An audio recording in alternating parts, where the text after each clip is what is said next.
The first appraisal said my family's land was worth $310,000. The second, the one I ordered myself, said $1.4 million. The difference wasn't a mistake. It was the price of my son's betrayal. My name is Arthur. For 47 years, I worked the same land my father did, building something to leave behind. What I didn't know was that my only child had already found a buyer, and they had agreed on a number that would steal our legacy before I was even gone. This is how a quiet man discovers a plot hiding in plain sight and what he must do to stop it.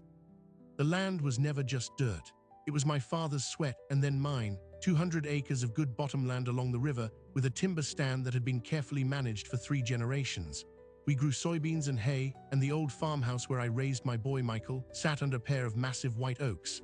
My wife Ellen had planted flowers all around the porch. She's been gone 8 years now. Cancer. After she passed, the work was what kept me going. The rhythm of the seasons, the quiet. Michael was different. He loved the place as a boy, but as a teenager, he saw the early mornings and the broken machinery and the way the bank could tighten its fist in a dry year. He went off to college, got a business degree, and came back to town not to farm but to sell insurance. He did well. He bought a nice house in a new subdivision. He'd come out on Sundays, walk the fields with me, but his eyes were always on his phone. He talked about markets and trends and leverage. I didn't understand half of it, I just nodded. The change started about 2 years ago. He began talking about a new friend, a business partner named David. David was, according to Michael, a visionary. He had made a fortune in what Michael called asset repositioning. He saw value where other people saw problems. Michael's conversations became peppered with David's name. David said this. David thinks that. I met him once at a barbecue at Michael's house. David was in his 40s, wore a watch that probably cost more than my tractor, and had a handshake that was all bone and no warmth. He asked me a lot of questions about the land, not about the soil quality or the rotation, but about acreage, river frontage, access to the county road. He called it a parcel. I remember feeling like I was being sized up. 6 months after that, Michael started in on a new idea. He called it unlocking dormant equity. He said the farm was a giant pile of cash sitting idle that we could borrow against its value to invest in his and David's new ventures. He said it was how the wealthy stayed wealthy.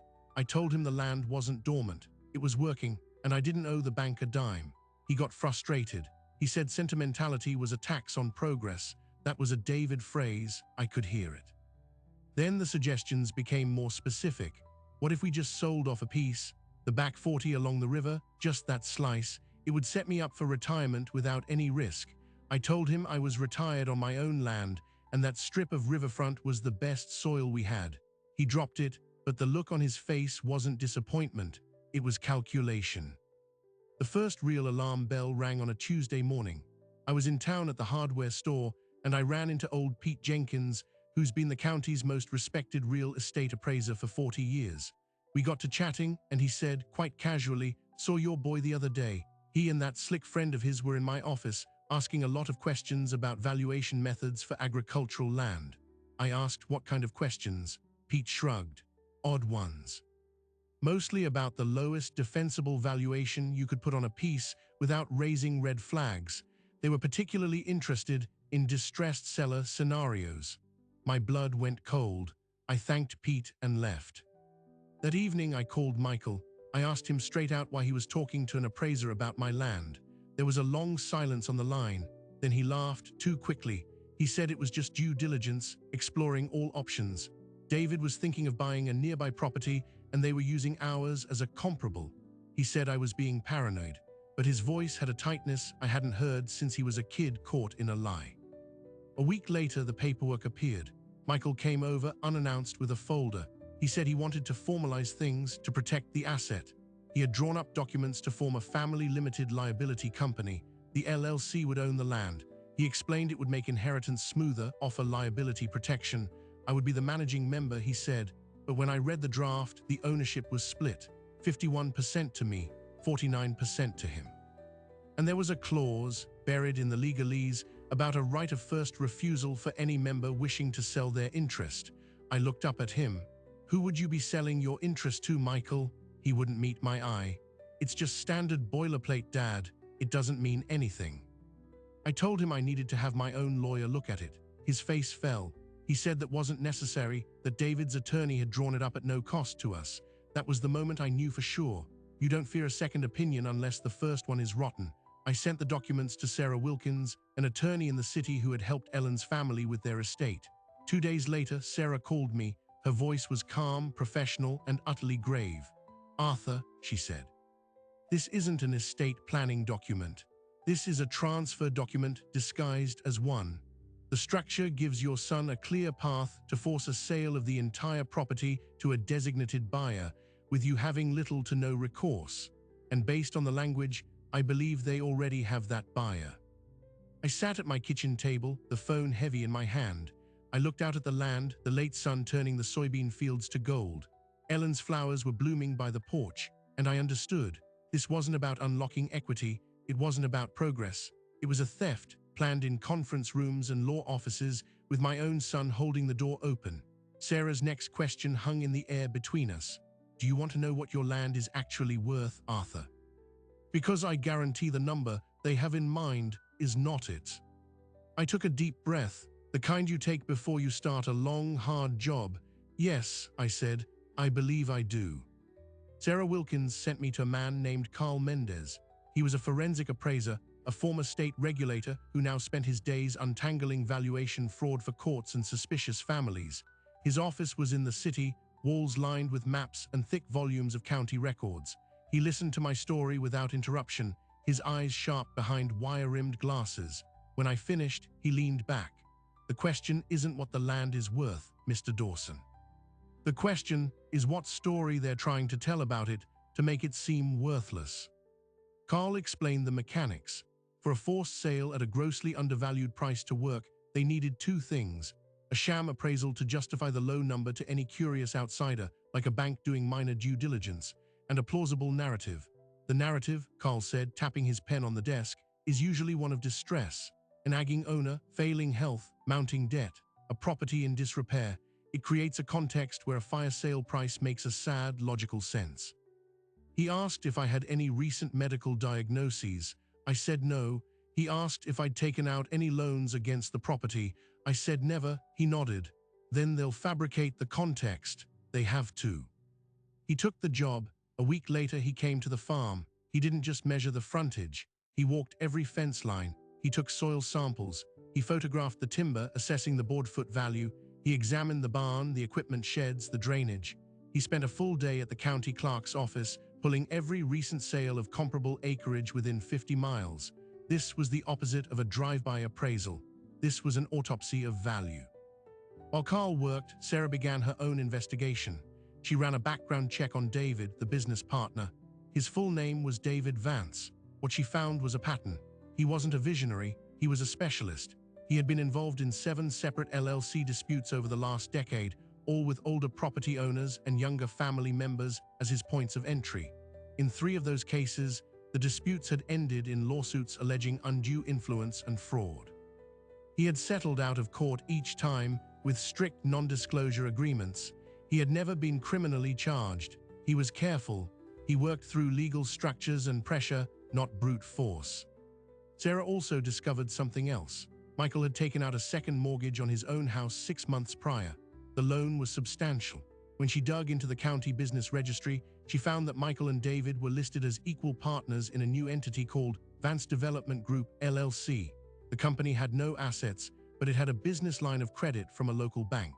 The collateral for that credit line was listed as future acquisition of titled real estate. They were borrowing money against the promise of getting my land. The pieces were locking together with a cold, mechanical click. Michael needed cash for his share of this venture. David provided the scheme and the connections. My property was the target. The lowball purchase would be made by their LLC.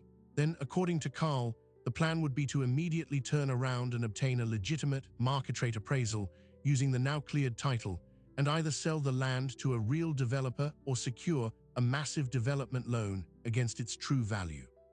The profit margin, the difference between the fraudulent purchase price and the real market value, would be pure stolen gain. My legacy converted into their capital. 2 weeks after his visit, Carl called and asked me to come to his office. He had a preliminary report. Sitting across from him, I watched as he opened a folder. 200 acres of Class A agricultural land with river frontage, he began, his voice flat and professional. The timber stand alone, with selective harvesting, is valued at approximately $220,000. The development potential, given the county's recent zoning shift toward low-density residential along the river corridor, is significant. He slid a single sheet of paper across the desk.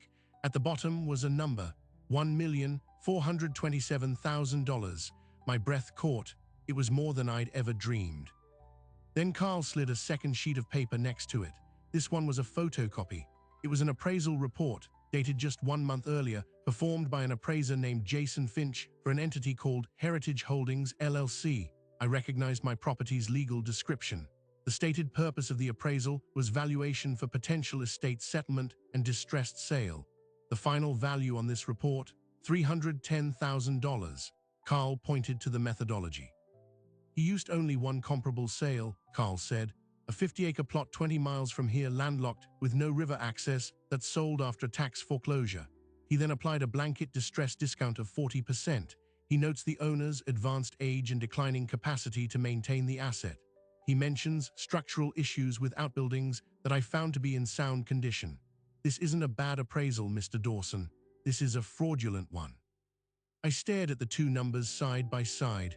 1.4 million, 310,000, a gap of over $1.1 million. That was the price of my son's betrayal. That was the profit they intended to split. The room felt very still. This Jason Finch, I asked, my voice rough. Who hired him? Carl met my gaze. The engagement letter is from your son's attorney, the one who drafted the LLC agreement. I drove home in a daze. The numbers burned behind my eyes. 1.4 million, 310,000. I thought of Ellen. I thought of my father clearing this land with an axe and a mule. I thought of Michael as a boy fishing in the river. The betrayal was no longer an abstract fear. It was a document. It had a number on it. It had an appraiser's signature. That night I didn't sleep. I sat on the porch. Sarah had advised me to do nothing yet, to not confront Michael. We needed more. We needed to understand the exact trigger. How did they plan to force the sale? The LLC agreement was their tool, but I had refused to sign it. They needed a new angle. The angle arrived 4 days later, in a certified letter. It was from a law firm I didn't recognize, representing Michael. The letter was cold, formal, and devastating. It cited my advanced age and apparent inability to manage a complex agricultural asset, citing concerns raised by family members. It stated that, as my only heir and out of fiduciary duty, Michael was petitioning the county probate court for a temporary conservatorship over my financial affairs. The stated goal was to protect the Dawson family estate from irreversible decline. Attached were affidavits, one from David Vance, stating he had observed the property falling into disrepair, and one from a Dr. Alvin Reed, who claimed to have evaluated me and found signs of mild cognitive impairment impacting financial judgment. I had never met a Dr. Alvin Reed in my life. The fraud was no longer just about money. It was about declaring me incompetent.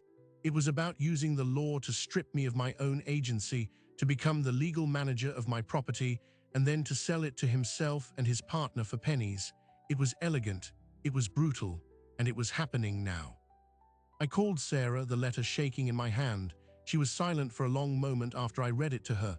"This is the escalation," she said finally. "They couldn't trick you into signing, so they're trying to have you removed from the board.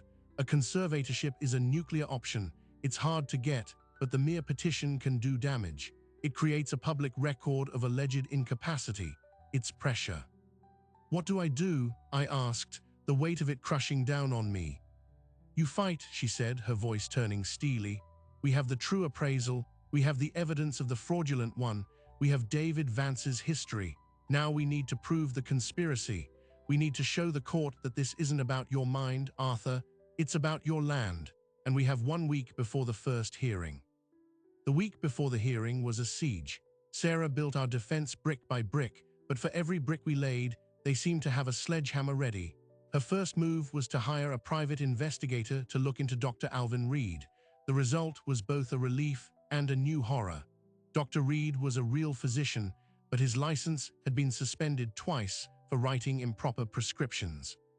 He now made his living as a medical evaluator for hire, primarily for personal injury law firms and, as our investigator discovered, for at least 2 other contentious conservatorship cases.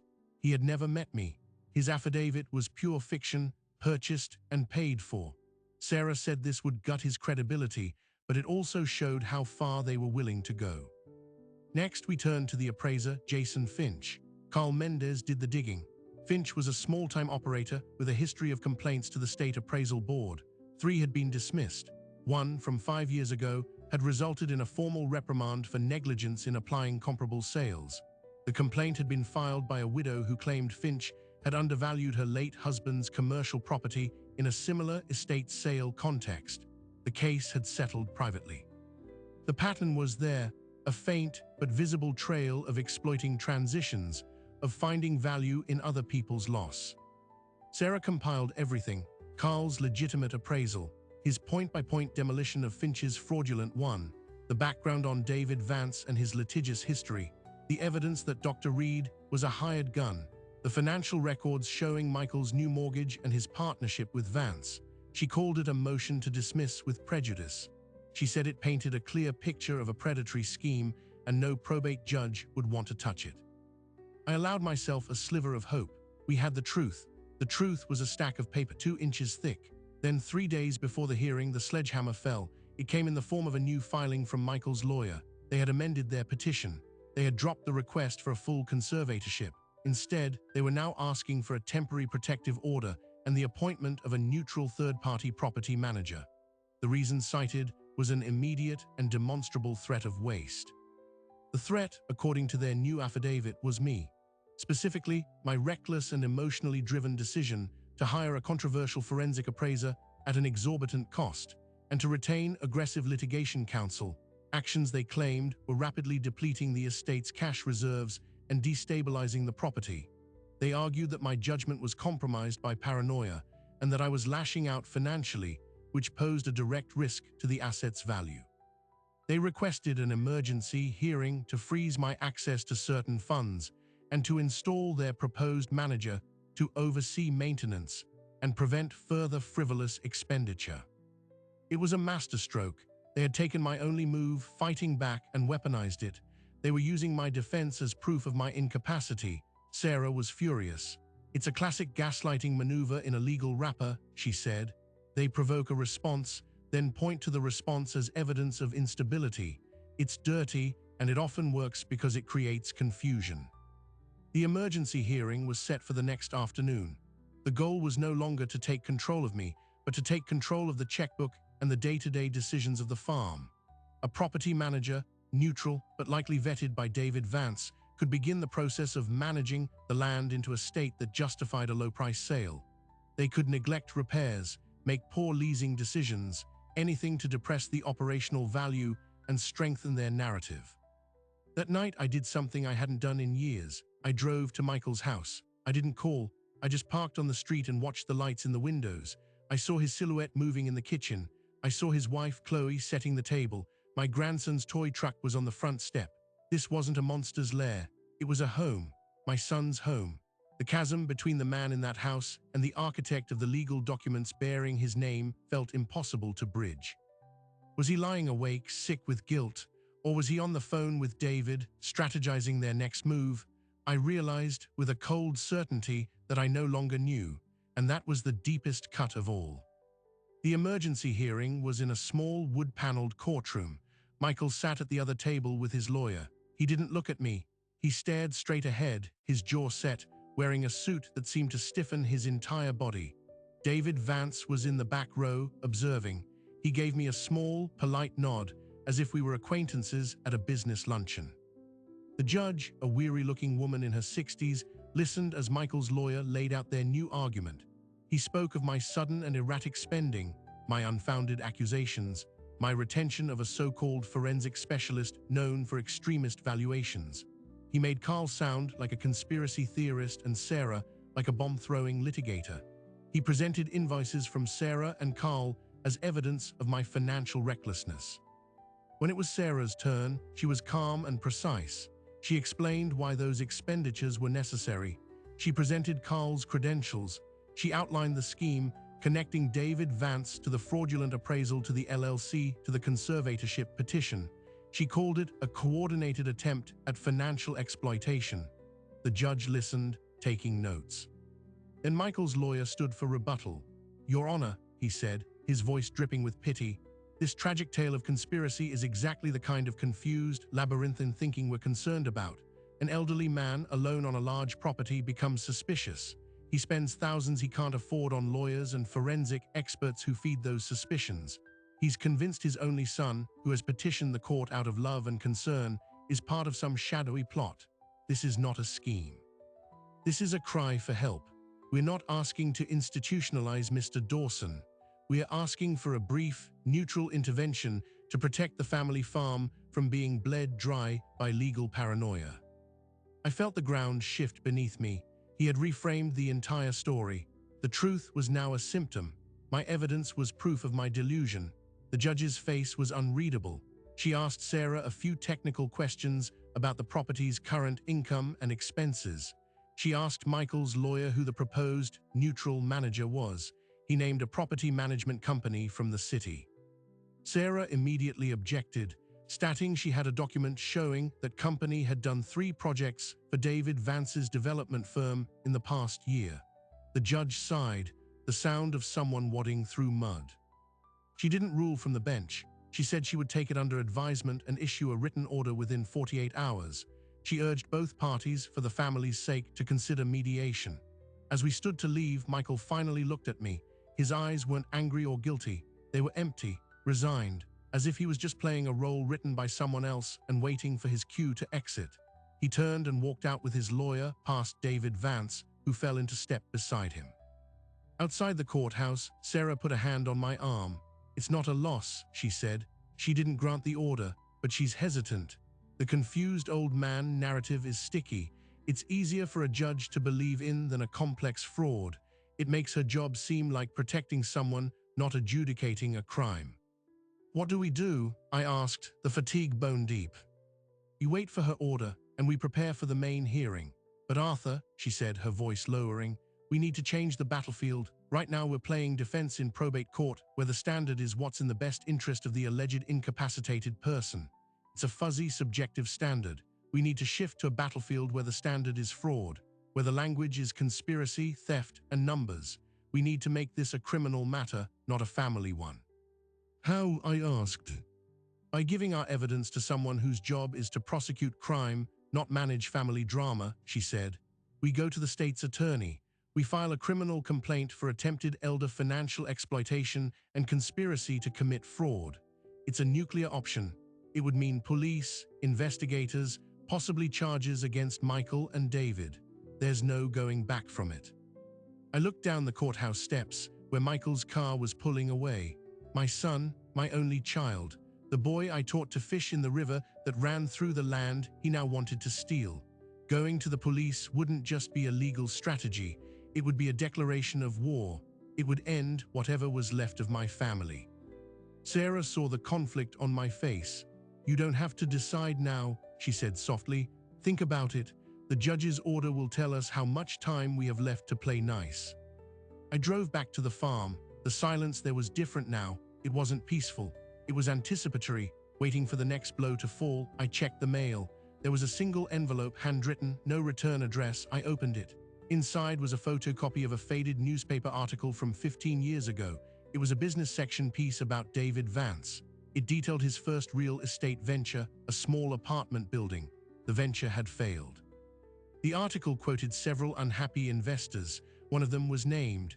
The name was Gerald Dawson, my older brother, the brother I hadn't spoken to in over 20 years after a falling out over money. Gerald had lost $30,000. He told me about it back then, called Vance a smooth-talking conman. I'd barely listened. A note was paper-clipped to the article. It was in shaky handwriting. It read, "Arthur, he hasn't changed. He just found a new mark. Your brother was too proud to warn you. I'm not. A friend of Gerald." I sat down heavily at the kitchen table. This wasn't a random scheme. David Vance hadn't just found Michael. He had chosen him. He had seen my land, seen my son's ambition and my family's silence, and he had seen a score 15 years in the making.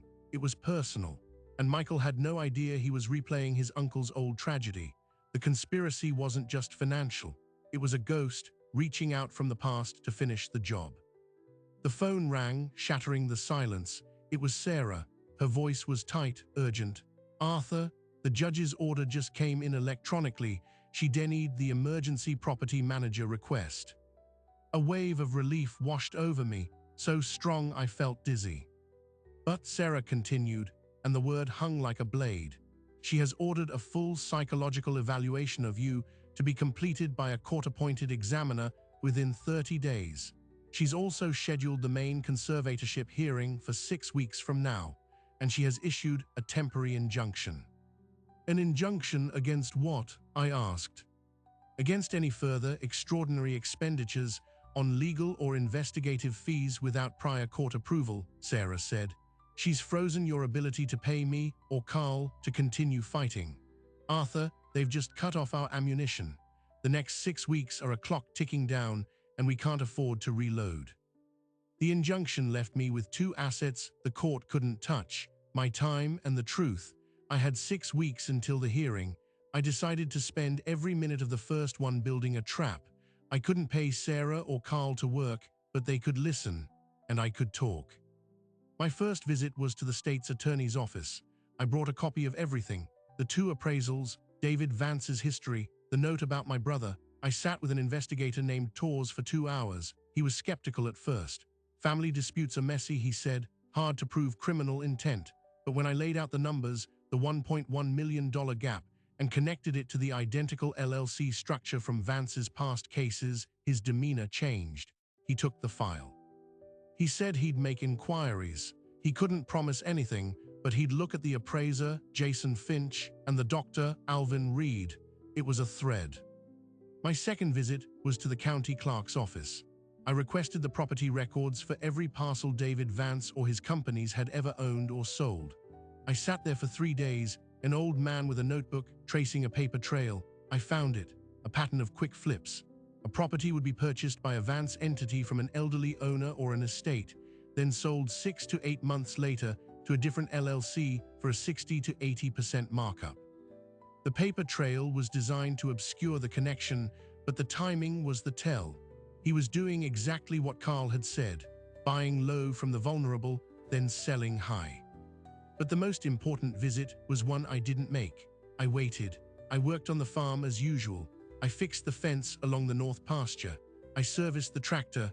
I made sure anyone driving by would see an old man tending his land, not a man preparing for war. I was waiting for the court-appointed psychologist. Dr. Lydia Shaw arrived on a Thursday morning. She was younger than I expected, with a quiet, observant manner. She didn't come to declare me incompetent. She came to have a conversation. We sat at the kitchen table. She asked about my daily routine, my health, my memories. She asked about Ellen. She asked about Michael. I answered everything honestly. Then she asked about the legal situation. I didn't rant. I didn't accuse.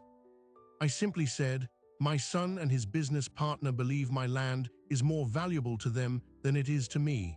They've taken steps to acquire it. I've taken steps to stop them."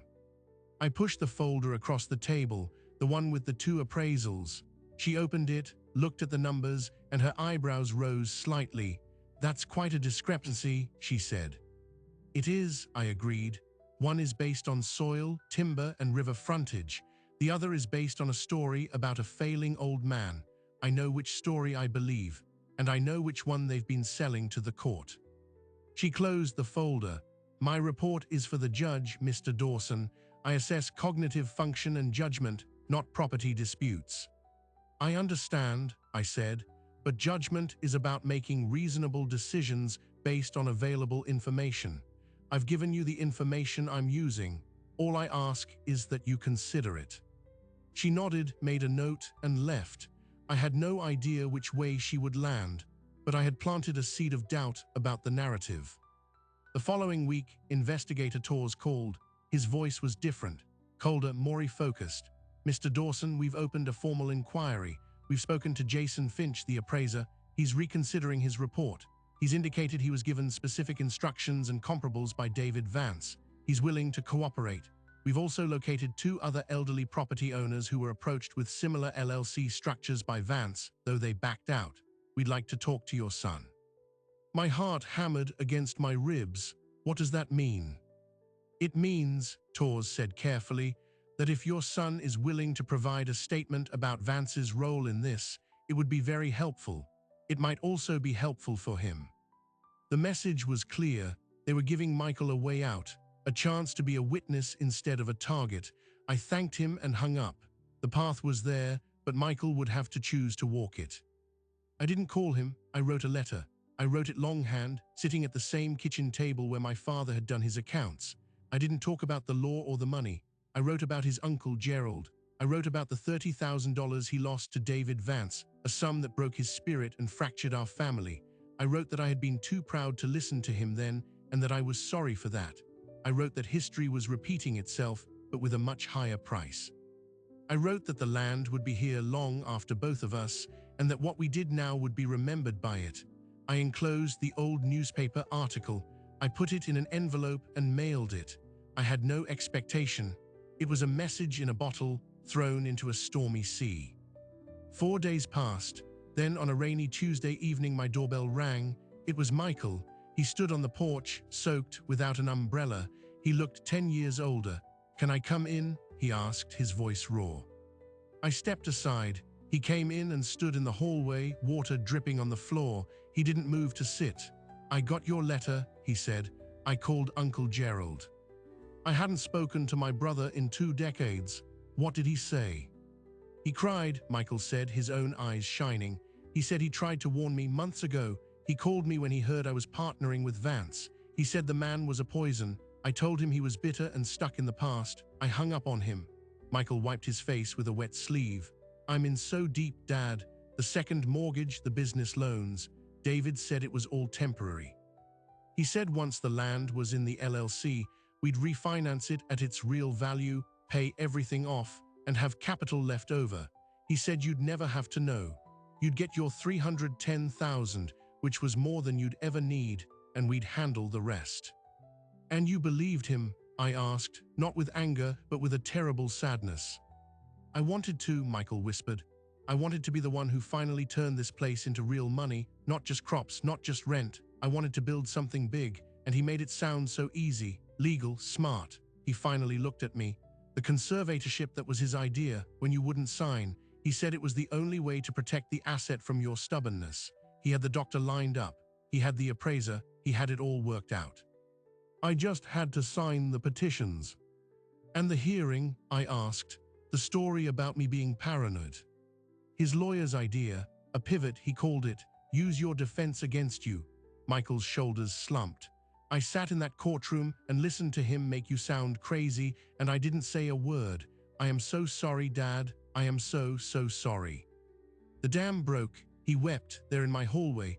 I put my arms around him, my grown son shaking with shame. I held him like I did when he was small and had skinned his knee. After a long time, he pulled back. "What do I do?" he asked, the same question he'd asked as a boy when he'd broken a window. "You have a choice," I said. "You can walk into the state's attorney's office with me tomorrow morning and tell Investigator Torres everything. You can give them David Vance, or you can wait for them to come for you both." He didn't hesitate. "I'll go," he said. The next morning we did. Michael gave a full sworn statement for 3 hours. He provided emails, text messages, recordings of phone calls he'd secretly made after my letter had shaken him. He outlined the entire scheme, from the fraudulent appraisal to the pressure for the LLC to the conservatorship petition. He gave them David Vance on a platter. 2 days later, the state's attorney held a press conference. They announced the arrest of David Vance on multiple felony counts, including conspiracy to commit elder financial exploitation, fraud, and falsifying business records. Jason Finch, the appraiser, and Dr. Alvin Reed were charged as co-conspirators. The news story led with the shocking appraisal gap, $1.4 million versus $310,000. My family's private war was now public record. The following week, Michael's lawyer filed a motion to withdraw the conservatorship petition, citing new evidence and his client's cooperation with law enforcement. The judge granted it immediately. The injunction against my spending was dissolved. The psychological evaluation from Dr. Shaw was filed. It found no cognitive impairment. It noted my judgment appeared sound and that my concerns about the property dispute were, quote, grounded in verifiable financial documentation. It was over. The machine they built had crushed its architects instead. The final surprise came a month later. I was in town getting parts when Pete Jenkins, the old appraiser, waved me down. Heard about the Vance mess, he said. Nasty business. But listen, I was going through some old files, found something you might want. He handed me a faded, typewritten sheet. It was an appraisal from 1978 for my father. It valued the entire 200 acres at $47,000. At the bottom, in my father's handwriting, it said, "For Michael's future." I took it home and showed it to my son. We looked at the numbers together. 47,000, 310,000, 1.4 million, three numbers spanning 3 generations, each telling a different story about the same dirt. He bought it for me, Michael said, his voice thick. He did, I said, and almost lost it because of me. Michael shook his head. No, you held on to it. That was the job, and I forgot that. He looked at me. I don't want the LLC, Dad. I don't want a scheme. I just want to learn how to take care of it the right way. So we started, slowly. On Saturday mornings, he comes out. We walk the fields. I show him what I know about the soil, about the trees, about the quiet rhythm of the land that has no quick flip, no easy score, but yields a different kind of wealth. We talk about Ellen. We talk about Gerald. We are rebuilding, not with legal documents, but with shared silence and hard work.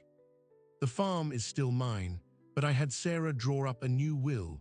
It leaves the land to Michael in a trust with the same ironclad protections against predators that she originally suggested. He knows about it. He says he hopes it won't matter for a long time. As for David Vance, he's out on bail awaiting trial. His business is ruined. His name is in the paper as a fraud. Sometimes the system works, not always, but sometimes. I still drive my old truck. I still buy my jeans at Walmart. The crack in the windshield is still there. Some things don't change because you win a fight. They endure because they were never part of the fight to begin with. They are just the things that are true.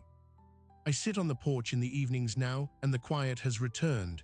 It's a different quiet, not the quiet of waiting, but the quiet of a held line, the quiet of land that has been fought for and will be passed on. The gold light comes through the oaks, and for a moment, everything is exactly enough, because it always was. What happened on my farm isn't a rare story. It's a quiet epidemic. Every year, billions of dollars are stolen from older Americans through exactly this kind of calculated fraud. The appraisals are faked. The documents are confusing. The pressure comes wrapped in concern. They target the things we build over a lifetime, our homes, our land, our savings, because that's where the value is. And too often, they use the people we love most as the key to the lock. The true cost isn't just in the dollars lost. It's in the trust shattered. It's in the family dinners that turn silent, in the holidays forever stained by suspicion. It's the unanswerable question that lingers. Was it greed or desperation, or simply a weakness exploited by a professional manipulator? In my case, it was some of all three. The wound between a parent and a child heals slowly, if it heals at all. We are working on it. Some days are better than others. If you take anything from this, let it be this. The first sign is always a number that doesn't make sense, an offer that feels too low, an appraisal that seems off, a sudden, urgent push to sign something for your own good. That is the moment to pause. That is the moment to get a second opinion from someone who owes nothing to the person across the table. It is not disloyal. It is due diligence. It is what you owe to the sweat and the years that built what you have. Protect yourself. Talk to your family clearly and early about what you have and what you want to happen to it. Put it in writing. Make sure the right people have copies. Silence isn't privacy, it's a vacuum, and nature abhors a vacuum. Someone will fill it, often with their own ambitions. And if you are the son or the daughter, the nephew or the niece, remember this: an inheritance is not an entitlement. It is a sacred trust. It is the physical proof of a lifetime of labor and love, passed into your hands not for you to cash in, but for you to be a steward of, to hold, to protect, and to pass on in turn. The quick score is a ghost. it vanishes, leaving only the wreckage of what was broken to get it. For me, the land remains. The oaks my wife planted still stand. The river still runs through the bottom acreage. The value on paper is $1.4 million, but its real worth is immeasurable. It is my father's hope. It is my wife's memory. It is my son's second chance. That is the thing they could never appraise and could never steal. This was my story. Thank you for listening. If you know someone who needs to hear it, share it. And if you want more true stories of resilience, of secrets uncovered, and of the quiet battles fought in plain sight, subscribe below. Your attention is the only currency that matters here, and I am grateful for every second of it. Until next time.